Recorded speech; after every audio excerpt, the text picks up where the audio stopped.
Karena katanya tokoh-tokohnya nih kurang mewakili karena sebelumnya juga ada beberapa informasi, ada survei yang memang nama Anies Baswedan paling tinggi, kemudian Basuki Cahayapurnama. Nah, apakah itu juga salah satu faktor mempengaruhi bahwa golput ini sangat tinggi? Bicara soal Anies nanti kita berkutatnya panjang dan lebar, yaitu yang pertama bahwa ini ada urusan sendiri dengan Prabowo dulu. Kalau ini maju, kamu nggak maju ya dan lain-lain. Nah, itu soal etika politik. Jangan-jangan bisa Prabowo benar atau bagaimana lah. Yang kedua, tentu saja dikaitkan jangan sana lah nanti 2029 punya masalah. Tapi kan pada faktanya seakan-akan didukung oleh banyak partai. Betul nggak? Tiba-tiba ditarik. Iya. Bahkan ketika MK sudah memberikan kesempatan juga tidak jadi. Nah, muncullah alternatif. Nah, kembali ke pertanyaan tadi, kan sudah ada pernyataan. Anda tinggal googling saja, cari salah satu partai yang mengatakan bukan kami nggak kerja di DKI Jakarta ini. Kalau memang calonnya demikian, ya kan nggak bisa menang, kurang lebih gitulah gitu. Bahasanya dia lebih nakal lagi. Gitu ya. Nah, balik ke soal tokoh-tokoh tadi, kita sedang menghadapi apapun alasannya. Yang menarik tuh untuk diteliti adalah nanti masih ada Mbak Titi kan? Masih. Bagaimana di daerah-daerah yang dalam tanda petik dukungan partainya tinggi gitu, tapi angka partisipasi pemilihnya rendah loh. Padahal kalau dihitung dari Pilpres yang tadi saya bilang sekitar 81%, dan pemenangnya kurang lebih adalah partai-partai yang bersama-sama itu, ya, yang terkenal sekarang dengan istilah tertentu itu ya, ada kelompok partai itu, nah malah rendah. Ya. Sumatera Utara misalnya, kan rendah. DKI Jakarta blek gitu ya, cuma tinggal lawan satu sama independen, rendah. Jadi kan ini menjadi menarik. Bahkan sekarang ini sedang bergulir di Mahkamah Konstitusi. Saya nanti akan memutuskan ikutan nggak jadi ahli ya. Nggak tahu nih, KPU sudah mulai terpanggil ya. Belum. Bahwa di setiap pilkada itu harus ada kotak kosongnya. Jadi maksudnya kalau ada calon lawan kotak kosong, nah itu memang sudah ada. Tapi kalau misalnya DKI Jakarta ada 3 calon, tetapi kalau rakyat mengatakan ini 3 ini tidak sesuai karena ini adalah hasil dari dalam tanda petik oligarki dengan segala rinciannya, ada kotak kosongnya. Bisa milih. Iya, karena apa? Saya kan menemukan itu bahwa ada orang yang datang ketika partisipasi rendah, dia datang. Lalu dia coret 3-3-nya. Yang tadi bohong semua itu. Ini semua bohong. Itu ada 3 tingkat partisipasinya. Yang pertama, dia datang. Walaupun hujan mungkin. Yang kedua, dia bawa pen, ya, walaupun itu harusnya dicek dulu, tapi dia berhasil bawa. Dan yang ketiga, dia merencanakan grafiti apa yang dia akan.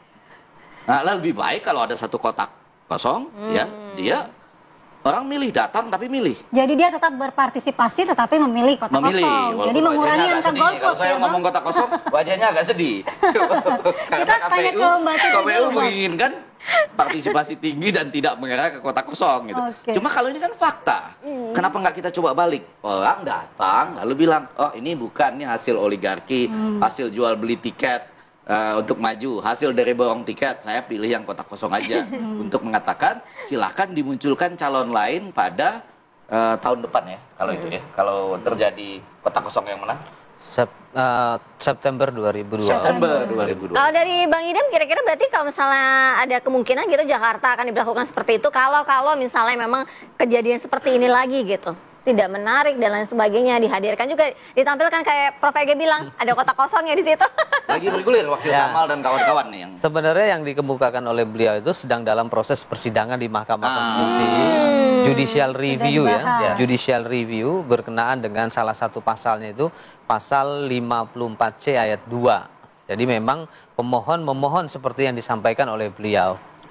Ya tentunya kami sebagai penyelenggara pilkada kami tidak bisa berkomentar terlalu jauh karena persidangan masih ya. Ya karena dalam persidangan kita hormati proses ini, apapun nanti putusannya sebagaimana kita ketahui putusan Mahkamah Konstitusi itu erga omnes, maka KPU akan laksanakan. Tapi sebelum ke Mbak Titi, ke Bang Idam, tadi kalau kata Bang Ege ini selain adanya sistem kita yang kayak gitu, tidak ada pilihan kotak kosong untuk pemilih, terus kemudian tokoh-tokohnya mungkin juga berpengaruh.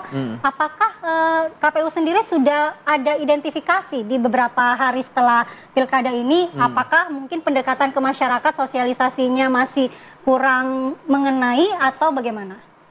Jakarta ini adalah epicentrum ya, epicentrum atau pusat informasi Indonesia.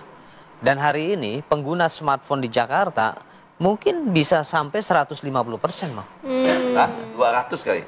Kita punya 2 deh. Ya. Saya punya 2. Iya, punya 2. Ya, mungkin bisa jadi seperti itu. Artinya dipastikan setiap pemilih di Jakarta itu memiliki smartphone atau memiliki akses internet. Kan kita ketahui dengan smartphone hari ini semua pengguna smartphone itu menjadi halayak kaptif dalam penerima informasi. Apalagi ada yang namanya grup di Messenger. Pasti informasi itu tersampaikan dengan baik. Jadi sebenarnya aksesnya gampang ya, mau cari tokoh ini, track recordnya apa, visi misinya apa. Dan ini apa, menariknya kan gitu kalau dalam studi perilaku pemilih, kalau pemilihnya well informed, maka dia akan aktif. Tapi ini ternyata ketika well informed, dia tidak aktif. Malah tidak aktif. Nah, ini menarik sebenarnya. Ada apa tuh makanya? Ya, ini ada apa gitu loh. Dan kalau tadi dikemukakan persoalan kandidat, ya tentunya kalau dalam perspektif marketing politik itu bisa jadi dibenarkan. Tapi kami sebagai penyelenggara pilkada tidak punya kapasitas bicara hal tersebut. Mungkin beliau yang lebih otoritatif bicara marketing politik dalam melihat pilkada DKI. Saya cuma motif, Pak, dari partai pengusung, Pak. Jadi saya nggak menyampaikan apa-apa. Partai pengusung mengatakan 2 hal. 1, ya memang calon, ditambah 1 lagi amunisi sudah tidak ada, sudah habis, gitu. habis-habisan gitu amunisinya. Ya kalau kami yang jelas hari ini akan menjadi bahan evaluasi kami ke depan karena ini menjadi kewajiban kita bersama untuk mengaktifasi partisipasi. Oke, kita ke Mbak Titi. Mbak Titi mendengar tadi analisa dari Prof. Ege, kemudian dari Bang Idam juga mengatakan bahwa akan ada evaluasi terkait dengan kondisi di mana angka golput yang sangat tinggi ini. Bagaimana Mbak Titi sendiri melihat faktor-faktor lainnya selain tadi kejenuhan politik, kemudian tokoh-tokoh atau calon-calon kepala daerahnya mungkin tidak sesuai dengan harapan yang diinginkan oleh pemilih sehingga tingkat partisipasinya kurang ditingkatkan begitu. Bagaimana faktor-faktor lainnya, Mbak? Ya, pertama saya ingin merespon tadi soal uji materi konstitusionalitas kota kosong untuk seluruh wilayah Indonesia. Itu sudah ada putusannya. Putusan nomor 125/2022 Romawi /2024. Jadi Mahkamah Konstitusi menolak permohonan tersebut karena pendekatan Mahkamah Konstitusi menyatakan memilih itu adalah hak. Jadi ketika kemudian dihadirkan kota kosong, sebenarnya karena tidak ada kewajiban untuk memilih, pemilih menggunakan hak pilih atau tidak itu adalah kehendak bebas pemilih.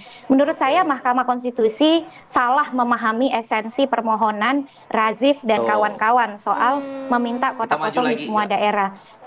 Ya, karena bagus Pak Ege. Karena kota kosong yang diminta itu adalah untuk membawa konsekuensi pilihan.